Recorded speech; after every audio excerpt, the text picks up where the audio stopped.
Salut tout le monde et bienvenue dans cette nouvelle revue de presse. On fait le tour des principales informations du moment. On commence en Espagne où le Real Madrid a repoussé, au moins provisoirement, le sacre du FC Barcelone. Les Madrilènes se sont imposés 2-0 face à l'Espagnol grâce à un doublé de Vinicius Junior, très en vue en l'absence de Kylian Mbappé. La presse espagnole met largement le Brésilien à l'honneur ce matin. Le journal AS parle d'un Vinicius décisif dans un contexte compliqué pour le Real, tandis que Marca insiste sur son importance dans cette fin de saison. Sans Mbappé, blessé, l'ailier brésilien a porté l'attaque madrilène et permis à son équipe de rester mathématiquement en course pour le titre. Mais malgré la victoire, c'est surtout la situation de Kylian Mbappé qui continue de faire parler en Espagne. L'attaquant français, actuellement en phase de récupération, a été aperçu ces derniers jours en Sardaigne. Une image qui passe difficilement auprès d'une partie des supporters madrilènes.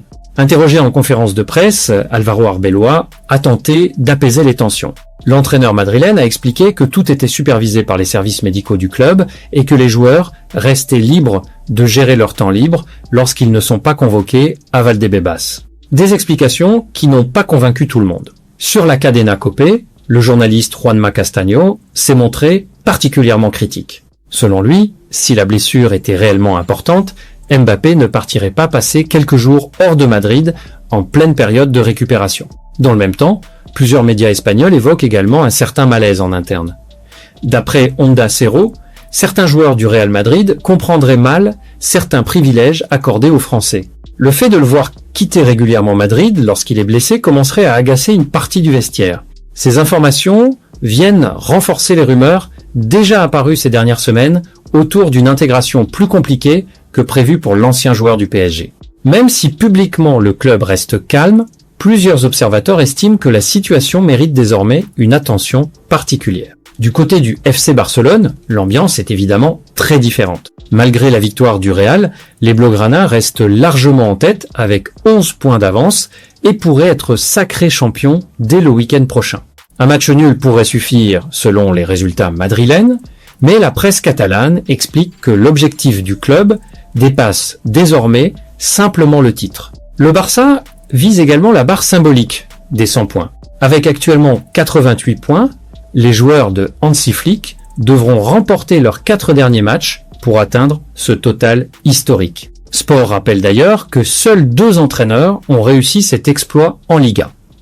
José Mourinho avec le Real Madrid en 2012, puis Tito Vilanova avec Barcelone l'année suivante. Toujours en Espagne, une autre information attire l'attention autour de l'Olympique lyonnais et du jeune Endrick, prêté par le Real Madrid. L'OL s'est imposé 4-2 face à Rennes dans un match très important dans la course à la Ligue des Champions. Menés rapidement, les Lyonnais ont réussi à réagir avec beaucoup d'efficacité offensive. Ce succès leur permet de conserver une avance confortable sur leurs concurrents directs et de se rapprocher un peu plus d'un retour en Ligue des Champions après plusieurs saisons compliquées. Parmi les joueurs mis en avant, Endrick a particulièrement marqué les esprits. Le Brésilien a inscrit son premier but en championnat au Groupama Stadium et confirmé sa bonne dynamique sous les couleurs lyonnaises. La presse madrilène suit évidemment ses performances avec attention. AS souligne ce matin l'importance de son apport offensif depuis son arrivée dans le Rhône. Avec désormais plusieurs contributions décisives, le joueur commence à prendre une vraie place dans l'effectif lyonnais. Après la rencontre, Endrick a également évoqué son avenir au micro de Ligue 1+, et ses déclarations risquent de faire parler. Le Brésilien a expliqué qu'il se sentait très heureux à Lyon et qu'il aimerait poursuivre l'aventure tout en laissant la décision finale entre les mains de Dieu et des clubs concernés. Une sortie intéressante alors qu'un retour automatique au Real Madrid semblait quasiment acté il y a encore quelques semaines. Aujourd'hui, la possibilité d'une prolongation de son aventure lyonnaise paraît un peu moins impossible qu'auparavant. Dans le bas du classement de Ligue 1, Auxerre a également réalisé une opération importante ce week-end. Sous pression après la victoire de Nantes contre Marseille, les Auxerrois devaient absolument battre Angers pour garder leur distance avec la zone rouge. Mission accomplie, avec un succès 3-1 qui permet au club de respirer un peu avant les dernières journées. En même temps, du côté du Paris Saint-Germain, toute l'attention est désormais tournée vers la demi-finale retour de Ligue des Champions contre le Bayern Munich. Après la victoire spectaculaire 5-4 à l'aller, Luis Enrique doit maintenant gérer plusieurs incertitudes importantes, notamment autour de l'absence d'Achraf Hakimi. Le latéral marocain étant blessé, Warren Zaïre-Emery pourrait être repositionné sur le côté droit. Une option déjà utilisée cette saison avec des résultats plutôt intéressants. Mais cette réorganisation pose aussi des questions dans l'entrejeu parisien, notamment autour de Fabien Ruiz. L'Espagnol revient tout juste de blessure et son état de forme suscite quelques interrogations avant un match d'une telle intensité. Selon plusieurs spécialistes physiques interrogés dans la presse française, il faut souvent plusieurs semaines pour retrouver le rythme après une longue absence. Reste donc à savoir si Luis Enrique prendra le risque de le titulariser dès le début de la rencontre. On poursuit cette revue de presse en revenant sur la longue prise de parole d'Álvaro Arbeloa après la victoire du Real Madrid. L'entraîneur madrilène a notamment été interrogé sur l'implication défensive de ses joueurs et particulièrement sur la comparaison entre Vinicius Junior et Kylian Mbappé. Face aux journalistes, Arbeloa a refusé d'opposer ses joueurs individuellement, mais son message était très clair sur l'état d'esprit attendu au Real Madrid. Selon lui, le talent seul ne suffit plus pour gagner au plus haut niveau. L'entraîneur madrilène a insisté sur l'importance des efforts collectifs et du sacrifice défensif. Il a même reconnu être frustré lorsqu'il voit certaines équipes courir davantage que le Real Madrid. Pour Arbeloa, un joueur du Real doit terminer ses matchs avec le maillot trempé par les efforts et l'engagement, pas uniquement grâce à son talent technique.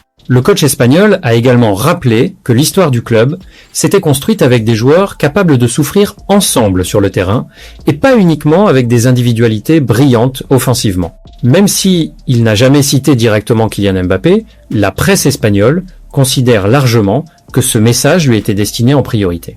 L'attaquant français reste régulièrement critiqué pour son implication défensive lors des grands matchs, notamment depuis le début de la saison. Cette sortie d'Arbeloa confirme surtout une chose. Au Real Madrid, les débats autour de l'équilibre collectif et de l'attitude de certains joueurs continuent d'alimenter les tensions internes. On file maintenant en Allemagne, où toute l'attention se porte déjà sur la demi-finale retour de Ligue des Champions entre le Bayern Munich et le Paris Saint-Germain. Après le spectaculaire 5-4 du match aller, les médias allemands restent partagés entre confiance et inquiétude avant la rencontre de mercredi soir. Du côté de la Abendzeitung, une tendance inquiète particulièrement, la fragilité défensive du Bayern cette saison.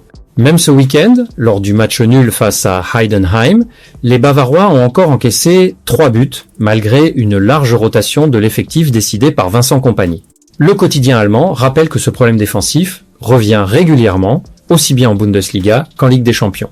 Dans un contexte où le PSG possède énormément de vitesse et de créativité offensive, cette instabilité derrière pourrait coûter cher. À l'inverse, Bild préfère retenir un autre élément, le PSG n'a pas non plus réussi à gagner ce week-end face à Lorient.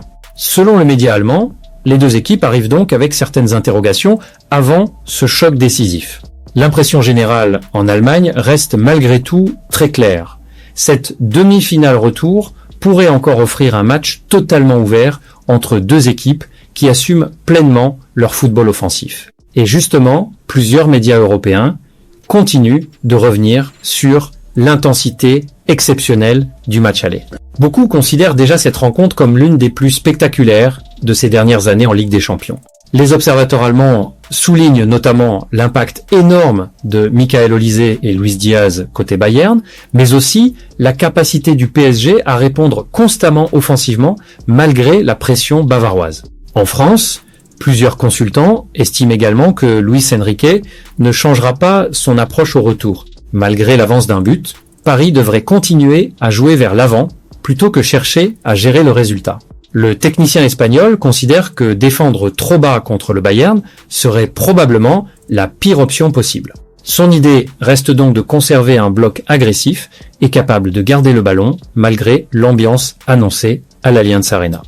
Du côté du Bayern, Vincent Kompany insiste surtout sur l'aspect mental avant ce retour. L'entraîneur belge estime que son équipe a montré au Parc des Princes qu'elle pouvait mettre le PSG sous pression dès qu'elle augmente l'intensité.